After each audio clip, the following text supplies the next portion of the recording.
بسم الله والصلاة والسلام على رسول الله. السلام عليكم ورحمة الله تعالى وبركاته. مرحبا بكم يا البنات في قناة شيف مروة الجزائرية. صبحتكم ومسيتكم أنوار النبي عليه أفضل الصلاة والسلام. نتمنى يا ربي تكونوا كامل لاباس. اليوم إن شاء الله جبت لكم موس الفراولة تاع الأعراس والمناسبات الخطبات والجريات. إن شاء الله الوصفة تعجبكم وتنول رضاكم. إلا كنتوا أول مرة تزوروا قناتي ما تنساوش الاشتراك وتفعيل الجرس هكا يوصلكم جديدي. احنا نروح نشوفوا موس الفراولة بدون فراولة بطريقة حصرية. نتمنى الوصفة تعجبكم وتنول رضاكم. نبداو على بركة الله.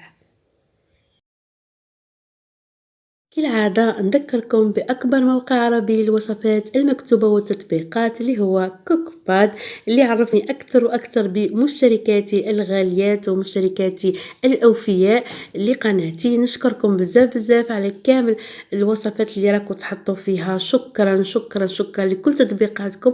شكرا للمساندة تاعكم في كوكباد، ونتمنى اللي مازال ما اشتركش يشترك عندي ويدخل عندي كوكباد وكذلك يدعمني عربيا. شكرا شكرا شكرا.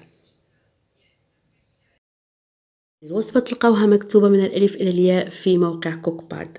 هنايا أنا ما عنديش بودرة الشونتي، سألوني عليها بزاف. حبيت نقول لكم باللي بودرة الشونتي اللي في الخارج اللي موجودة هنا، أنا لقيت الحيوانية فقط، ما لقيتش النباتية. والحيوانية مكتوب فيها 90% من الجيلاتين اللي موجود فيها جيلاتين حيواني. وهنا في الخارج يستعملوا جيلاتين الخنزير، ما يستعملوش جيلاتين البقر. فهي يعني محرمة لأنه فيها او 415 او 416 أو او 418.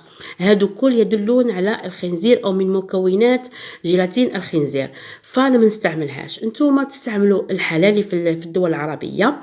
كاس حليب بارد مع كاس بودرة الشونتي، مع نفس الكاس اللي هو زبادي أو ياغورت بنكهة الفراولة.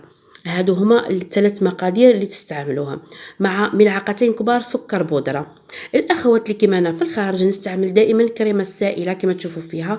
اي نوع تحبوه نتوما. الا كانت فيها السكر فما تضيفوش سكر، الا كانت ما فيهاش سكر ضيفوا السكر.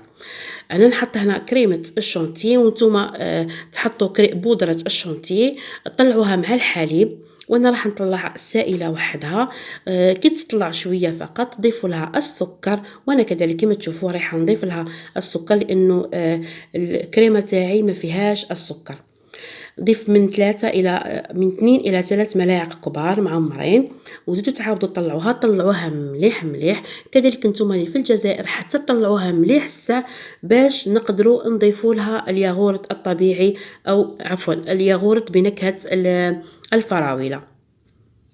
نتمنى نكون شرحت لكم مليح. تلقاو الوصفة مكتوبة من الألف إلى الياء في موقع كوكباد. الكريمة هنا تاعنا حنايا سائلة، هنا استعملت 250 مليلتر، نفس الكمية تستعملوها ياغورت بنكهة الفراولة، يعني نفس الكمية نتاع الكريمة السائلة هي نفسها تاع الياغورت بنكهة الفراولة. هنا كما تطلعوا الكريمة نقصوا منها شوية للتزيين من فوق إن شاء الله. بعد نضيفوا الياغورت الطبيعي كما تشوفوا، ضيفوا بالعلبة او بشويه، وطلعوا بشويه، ما تطلعوهاش ليه باش ما يهبط لكمش هذاك الهواء اللي في الكريمه كما تشوفوا، وتحركوها بشويه حتى تمتزج مليح مليح مع هذاك الياغورت بنكهه الفراوله. هذه الوصفة يستعملوها بزاف بزاف في الأعراس والمناسبات في الصيف لأنه ما كانش فراولة. فهذه هي الطريقة اللي مستعملة، وهذه طريقة غير مكلفة. فللمشاريع واللي حب يخدم يعني الأعراس اللي عنده كوموند كيما هكا يخدم بهذه الطريقة. بهادو البلاستيكية موجودة بكثرة في الجزائر، بها بالغطاء نتاعها، يعني تستعملوها في لي كوموند نتاعكم. وإلا كنت للمنزل تاعكم تستعملوا عادي. رايحة ننزل وصفة نتاع موس الفراولة اللي مشهورة كثير جدا، اللي هي بالفراولة حقيقة حنزلها إن شاء الله. هنا التزيين يبقى اختياري.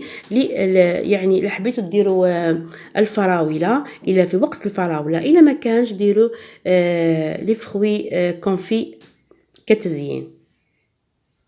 تشوفوها وشكلها النهائي. تبعوا الفيديو للأخير، حنحط لكم عدة أشكال للأخت اللي بعثتهم لي، اللي نشكرها بزاف بزاف لهاد الموس الرائعة الرائعة جدا.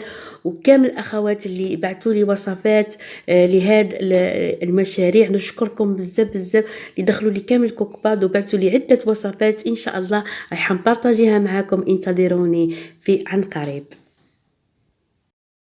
كما تشوفوا وصلنا للقطة الحاسمة اللي حبوها بزاف بزاف من مشتركاتي، نهديها لكم كامل. يعني ما نقولكمش جات ما شاء الله ما شاء الله بنة رائعة. شوفوا معايا الكثافة تاعها كما تشوفوا فيها، موس رائع رائعة جدا. هذه الاخوات اللي يخدموا اللي يحبوا يخدموا لي كوموند نتاع لي موس نتاع ان شاء الله نحط لكم عدة وصفات كما هادو، ما نقولش عليهم، راح نحط لكم انتظروني ان شاء الله. للاخوات اللي عندها كوموند للخطبات للجريات للاعراس، ربي يكثرها ان شاء الله افراحنا وافراح الجزائر. كما تشوفوا جات ما شاء الله. هادو بعض الاشكال الاخت اللي بعثتهم لي اللي تخدم فيهم. من الوصفات يعجبوكم ونور رضاكم وكذلك الصور. تنساونيش بالجيمات والدعوات، وإلا كنتوا جدد تشتركوا في القناة، متنساوش تدخلوا الكوكبا دعموني وتشجعوني وتحطوا لي تطبيقاتكم. احنا ان شاء الله ان شاء الله نتلاقاو الفيديو الجاي. السلام عليكم، في رعاية الله.